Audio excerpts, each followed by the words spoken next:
This is Matthew Robert Payne, and this is Keys to Manifesting the Kingdom, Keys to Manifesting the Kingdom Life. This is chapter 16. I can prophesy to strangers and mostly to non-Christians often, and it's fun. So I developed a gift of prophetic evangelism, where the prophetic is used as a way of evangelizing people and bringing the seed of the gospel, a seed of God's love into a person's life.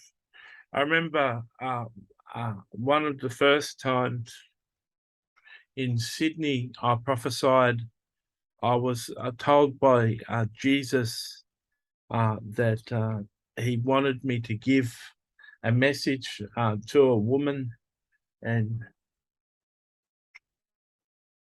he directed me to a McDonald's store. When I got to the McDonald's store, I asked him, "Where is she?" And he said, "She's on the second level with black pants and a red top on." And I could see a young girl with black pants and a red top on, and I went into the McDonald's and bought myself a Coke to give me a reason to be in the McDonald's and sitting down. I went and sat opposite her, and she was reading the paper.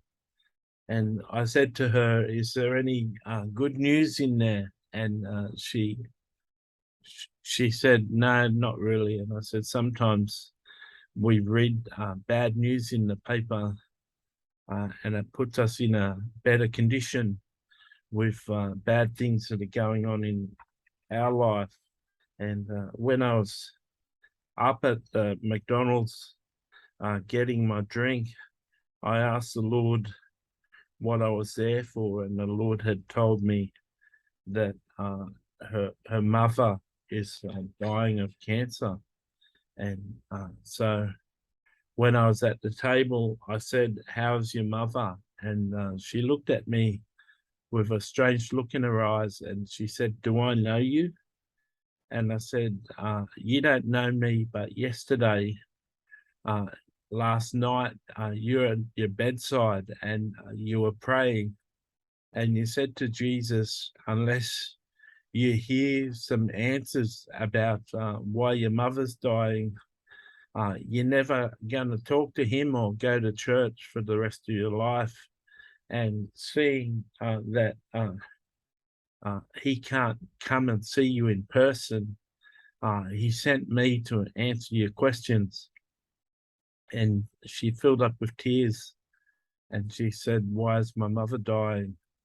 And I was able to answer her with the wisdom of the Lord. That vision I had of her at her bedside, praying to the Lord, and the words that she used is prophecy. And God used me in a mighty way that day with one of his sheep that were going to depart. I have to say that over 90% of the people that I'm used to give prophetic messages to aren't Christians. 95% of people in Australia don't go to church on Sunday and don't consider themselves religious. So in Australia, it's like open fair for non-Christians, and I'm aware that in America a lot of people go to church, and America is somewhat religious, and has quite a high percentage of people who believe in God, even if they don't go to church. And in Australia, it's completely different. I am used to prophesy over strangers in the street. One of my first prophecies before I was in Sydney, I was in my taxi with a customer, and I was told his brother was dying of cancer, and once again it was cancer, and this was long before I met the girl, and I asked the guy in the taxi, "Do you talk to your brother?" And he said, "My brother is dead to me," and I replied to him, "Well, that's how your brother is going to be shortly. He's going to be dead. Your brother has cancer and is dying, and he wants to reach out to you, but your mother won't give him the contact details because there's bad blood between you." And he says, "How do you know this?" And I said, "Jesus told me. I'm very close to Jesus, and he told me these things about your brother." And he said, he asked, "Have I got time to speak to him?" Um, and I was able to say, "If you don't delay, you can get out of the taxi and go home and ring your mother, and your mother will give you his contact details, and you'll have enough time to say goodbye." I said, "You don't have to worry about your brother. Your brother has become a Christian and believes in life in heaven after death, and he's made his peace with death, and he's quite happy to die. It's just that he doesn't want to die with the bad blood between yous. He wants to patch that up before he goes. He wants to say goodbye to you.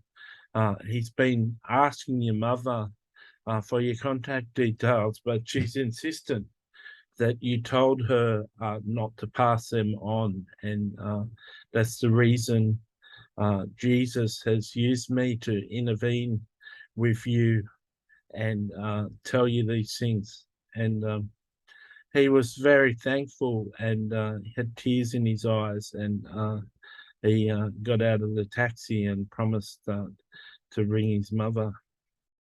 So I have messages like that for people, all sorts of people.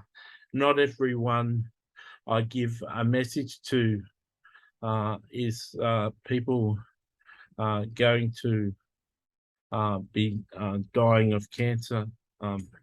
You may have got a wrong idea about that. I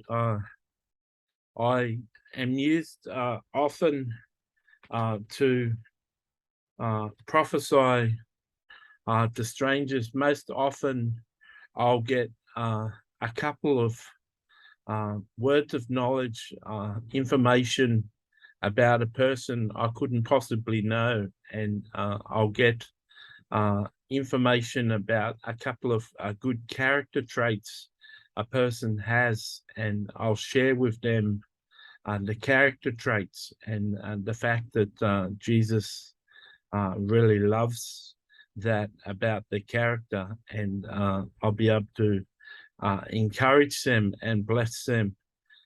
Sometimes the stranger wants to stop and talk about God and have a further discussion about godly things. But most times I just leave them with the message and say God bless to them. Prophetic evangelism is a way that you can be used to impact people and bring people a positive message about God. I call it prophetic seed sowing, I believe that when you act in prophetic evangelism, you're actually sowing a seed towards the person's eventual salvation. You can learn more about prophetic evangelism and how it works from my book, Prophetic Evangelism Made Simple. And in that book, I pray for you to receive the gift of prophecy and give you an exercise how to prophesy over myself. God bless.